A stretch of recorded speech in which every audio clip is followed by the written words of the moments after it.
Hello நண்பர்களே, வணக்கம். நான் உங்கள் பிரியா. நம்ம இன்றைக்கி பார்க்க போகிற பதிவு என்ன அப்படின்னு பார்த்தீங்கன்னா, நம்மளுக்கு தேய்பிறை சஷ்டி விரதம் என்றைக்கு வருது, யார் யாரெல்லாம் இந்த சஷ்டி விரதம் இருக்கலாம், என்னென்ன விஷயங்களுக்காக அந்த சஷ்டி பூஜைகள் நம்ம செய்யலாம், அப்புறம் என்ன மாதிரியான முருகருடைய நாமங்கள் சொல்லலாம், அதெல்லாம் பற்றின பதிவை தான் நம்ம இந்த வீடியோவில் பார்க்கலான்னு இருக்கோம். அதுக்கு முன்னாடி இந்த பதிவை பார்க்கக்கூடிய முருக பக்தர்களாக நீங்கள் இருந்தீங்க அப்படின்னா மறக்காமல் ஓம் சரவண பவான்னு சொல்லிவிட்டு நம்ம கமெண்ட் பாக்ஸில் ஒரு கமெண்ட் மட்டும் போஸ்ட் பண்ணுங்கள். இப்போ வாங்க நம்ம பதிவுக்குள்ளே போகலாம்.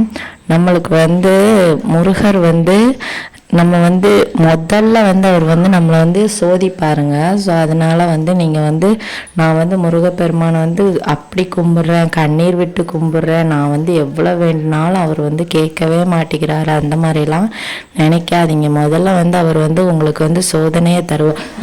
அது நீங்கள் அவரோட பக்தர்களாக இருக்கிறீங்களான்னு பார்க்குறதுக்காக அந்த சோதனையை உங்களுக்கு தருவார். அதுக்கப்புறமா நீங்கள் அதையும் தாண்டி நீங்கள் அவரோட பக்தராக தொடர்ந்துட்டு இருந்தீங்க அப்படின்னா கட்டாயமாக உங்களுடைய வேண்டுதல்களை அவர் அடுத்தடுத்து நிறைவேற்றுவார்.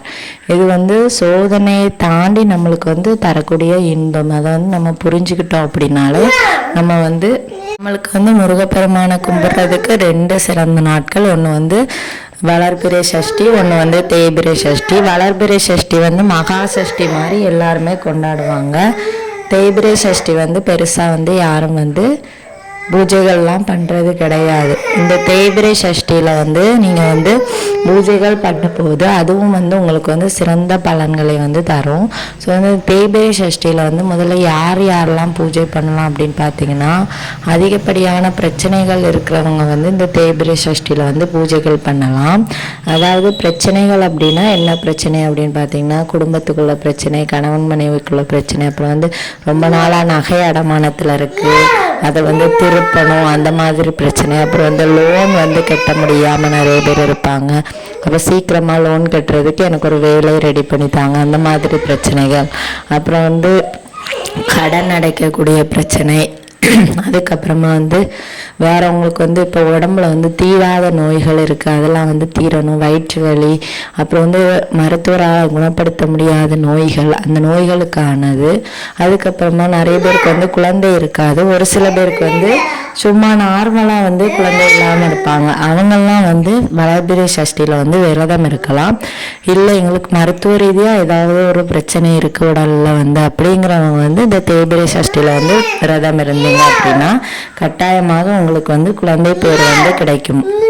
இந்த மாதிரி பிரச்சனைகள் இருக்கிறவங்க இந்த தேய்பிறை சஷ்டியில் பூஜைகள் பண்ணலாம். அதில் என்ன மாதிரியான பூஜைகள் பண்ணலாம் அப்படின்னா, காலையிலே பிரம்ம முகூர்த்த பூஜைகள் பண்ணலாம். அப்புறம் ஓரை நேர பூஜைகள் காலையில் 6 to 7, மத்தியானம் 1 to 2, இரவு 8 to 9, இந்த நேரங்களில் நீங்கள் பூஜைகள் பண்ணலாம். பூஜைகள் பண்ண டைம் இல்லை, சாமி கும்பிட டைம் இல்லை, நான் வேலைக்கு போகிறேன், காலையிலே வேலைக்கு போயிடுவேன், அந்த மாதிரி இருக்கிறவங்க எப்படியும் நீங்கள் காலையிலே வேலைக்கு போகும்போது குளித்து ஃப்ரெஷ்ஷாக தான் போவீங்க. அந்த நேரத்தில் ஜஸ்ட்டு சாமி ரூமை திறந்து ஒரு சாமி கும்பிட்டுட்டு அந்த திருநீரை பூசும்போது ஓம் முருகான்னு சொல்லிட்டு பூசுங்க. நீங்கள் பூஜைகள் செஞ்சதற்கான மொத்த பலன்களையும் நீங்கள் பெற முடியும். அப்புறம் இதில் விரதம் இருக்கிறவங்க என்ன மாதிரியான விரதங்கள் இருக்கலாம் அப்படின்னா, குழந்தைக்காக நீங்கள் விரதம் இருக்கிறீங்க அப்படின்னா பாலாடை விரதம் இருக்கலாம். கடன் பிரச்சனை தீர்வதற்காக விரதம் இருக்கிறீங்க அப்படின்னா ஒரு வேளை உணவு இல்லாமல் விரதம் இருக்கலாம். இல்லை தண்ணீர் மட்டும் குடித்து விரதம் இருந்தீங்க அப்படின்னா அனைத்து விதமான பிரச்சனைகளுக்கும் உங்களுக்கு கண்டிப்பாக தீர்வுகள் சீக்கிரமாக கிடைக்கும். காலையிலேருந்து இப்படி நிறைய விதமான விரதங்கள் நீங்கள் இருக்கலாங்க. ஒரு சில பேர் பாலும் பழமும் மட்டும் சாப்பிட்டு விரதம் இருப்பாங்க. ஒரு சில பேர் பால் மட்டும் சாப்பிட்டு விரதம் இருப்பாங்க. ஸோ நீங்கள் எந்த அளவுக்கு முருகரை உள்ளன்போடு நினைத்து நீங்கள் அந்த விரதங்களை இருக்கிறீங்களோ அந்த அளவுக்கு உங்களுக்கு அந்த வேண்டுதல்களுக்கான பலன்களையும் நீங்கள் உடனே பெற முடியும். நீங்கள் வந்து கேட்கலாம், நான் வந்து இந்த சஷ்டிக்கு விரதம் இருக்கிறேன், அப்போ எனக்கு வந்து மறுநாளே வந்து அந்த விரதத்திற்கான பலன் வந்து கிடைக்குமா, நான் வேண்டுதலுக்கான பலன் கிடைக்குமா? அப்படியெல்லாம் சொல்ல முடியாது. ஒரு சில பேருக்கு 2 சஷ்டி ஆகலாம், ஒரு சில பேருக்கு 5 சஷ்டிகள் ஆகலாம். அப்படி வந்து நம்மளோட கர்ம வினைகளை பொறுத்து தான் நம்மளுக்கு வந்து அந்த பலன்கள் கிடைக்கிறதும் இருக்குது. அதுக்குன்னு வந்து நம்ம வந்து கடவுளை வந்து குறை சொல்ல முடியாது. நம்மளோட பாவ பலன்களை பொறுத்து தான் நம்மளுக்கு கிடைக்கக்கூடிய அந்த புண்ணியங்களும் இருக்கின்றது. நம்மளுக்கு வந்து இன்பமாக இருந்தாலும் சரி, துன்பமாக இருந்தாலும் சரி, நம்மளோட வாழ்க்கையில் இருக்கக்கூடிய அந்த பாவ கணக்குகளை வைத்து தான் நம்மளுக்கு வந்து கடவுள் வந்து எல்லாத்தையுமே தருவார். ஸோ வந்து நீங்கள் வந்து மறக்காமல் ஏதாச்சும் ஒரு விரத முறையை வந்து பண்ணி பாருங்கள். அதுக்கப்புறமா வந்து உங்களுக்கு வந்து தீராத நோய், இப்போ வந்து ஒரு எக்ஸாம்பிளுக்கு ஒரு வயிற்று வலியால் வந்து நீங்கள் வந்து கஷ்டப்படுறீங்க, அல்சர் இருக்குது உங்களுக்கு அப்படின்னா, கட்டாயமாக நீங்கள் வந்து முருகர்கிட்ட வந்து வேண்டுதல் வச்சு நீங்கள் வந்து எனக்கு வந்து இப்படி வயிற்று வலி சரியாகணும்ப்பா, எனக்கு வந்து சீக்கிரமாக சரி பண்ணி தாங்க அப்படிலாம் கேட்டிங்க அப்படின்னா கட்டாயமாக உங்களுக்கு வந்து குறையும். ஒரு சில பேர் சொல்லுவாங்க, நான் 6 வருஷமாக முருகரை கும்பிடுறேன், 7 வருஷமாக கும்பிட்றேன், எனக்கு வந்து என்னோட வேண்டுதலுக்கு அவர் வந்து செவியே சாய்க்கல, அப்போ நான் வந்து என்ன செய்ய முடியும் அப்படிலாம் கேட்குறாங்க. நான் வந்து ரொம்ப அழுறேன், ரொம்ப கண்ணீர் விடுறேன். உங்களுக்கு வந்து உங்களுக்கு கிடைக்கக்கூடிய நற்பலன்களை பொறுத்து தான் உங்களுக்கு வரக்கூடிய கஷ்டங்களும் அதை வந்து கடவுள் வந்து உங்களுக்கு வந்து செஞ்சு தராமல் இருக்கிறது. இப்போ வந்து உங்களுக்கு வந்து ரொம்ப வருஷமாக கஷ்டப்படுறீங்க அப்படின்னா உங்களுக்கு வந்து அந்த கஷ்ட காலங்கள் முடியும் போது உங்களுக்கு வந்து அது வந்து நம்ம வந்து இந்த வாழ்க்கையே வேண்டாம், இந்த வாழ்க்கையை விட்டு போயிடணும், எப்படியாவது இல்லைன்னு நம்ம கூட போயிடணும், அந்த அளவுக்கு நம்மளுக்கு வந்து வாழ்க்கையோட விளிம்புக்கே கூட்டிகிட்டு போயிட்டு தான் நம்மளுக்கு வந்து அந்த பிரச்சனைக்கான முடிவுகளை வந்து கடவுள் வந்து தருவார். ஸோ அதனால் வந்து உங்களுக்கு வந்து தீர்க்க முடியாத பிரச்சனைகள் இருந்துன்னா நீங்கள் வந்து நினச்சிக்கோங்க, நம்மளுக்கு வந்து இந்த பிரச்சனை முடிஞ்சு ஒரு இன்பமான காலத்தை வந்து நம்ம வந்து அனுபவிக்க போகிறோம், அதுக்காகத்தான் நம்மளுக்கு வந்து இவ்வளவு பிரச்சனைகள் வந்து வருது அப்படின்னு.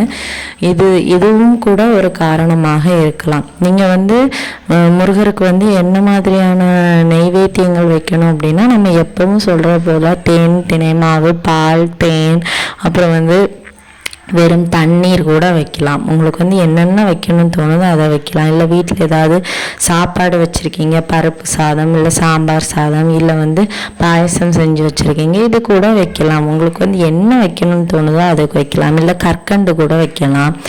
ஒன்றுமே வைக்கலன்னா நான் என்ன செய்கிறது, அப்படி வைக்காமல் இருந்தும் கூட சாமி கும்பிடலாம். கட்டாயமாக உங்கள் வேண்டுதல் வந்து கடவுள் வந்து கேட்பாருங்க. நீங்கள் வந்து எதையும் நினச்சி வந்து பயப்படாதீங்க. அப்புறம் வந்து உங்களுக்கு வந்து நீங்கள் வந்து இந்த சஷ்டி வந்து என்னைக்கு வருது அப்படின்னு பார்த்தீங்கன்னா, வரக்கூடிய டிசம்பர் 16 டிசம்பர் 16 இல்லை, டிசம்பர் 21 சனிக்கிழமை 6ஆம் தேதி வந்து வருது நம்மளுக்கு வந்து தேய்பிரை சஷ்டி. அன்னைக்கு வந்து உங்களுக்கு வந்து என்ன விதமான வேண்டுதல்கள் இருக்கோ அதை வந்து நீங்கள் வந்து முருகர்கிட்ட கேட்டு நீங்கள் வந்து உங்களோட பலன்களை வந்து பெற்றுக்கோங்க.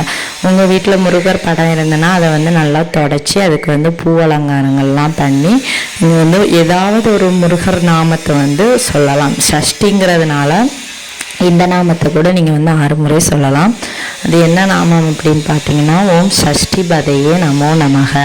இதை கூட நீங்கள் வந்து ஒரு 6 முறை சொன்னீங்க அப்படின்னா கட்டாயமாக உங்களுக்கான பலன்கள் வந்து கிடைக்கும். மறக்காமல் நீங்கள் வந்து செஞ்சு பாருங்கள். உங்களோட அனைத்து விதமான அந்த பிரச்சனைகள் தீர்வதற்கு உரித்தான நாள் இந்த சஷ்டி நாள்னே நம்ம வந்து சொல்லலாம். இதுவும் தேய்பிரை சஷ்டி. அந்த பிறை வந்து எப்படி தேய்ஞ்சிட்டு போகுதோ அதே மாதிரி நம்ம கஷ்டங்களும் வந்து குறைஞ்சிட்டு வந்து நம்மளுக்கு வந்து கட்டாயமாக ஒரு பிரகாசமான ஒரு வாழ்க்கை வந்து கிடைக்குங்க. நீங்கள் வந்து மறக்காமல் இதை வந்து செஞ்சு பாருங்கள். இந்த வீடியோ பார்க்குற முருக பக்தர்கள் அனைவரையும் நம் சொந்த கடவுளாகிய நமக்கு அந்த கடவுள் வந்து கட்டாயமாக காப்பாற்றுவார். இந்த வீடியோவின் முழு பதிவை நீங்கள் பார்த்ததற்கு மிக்க நன்றி.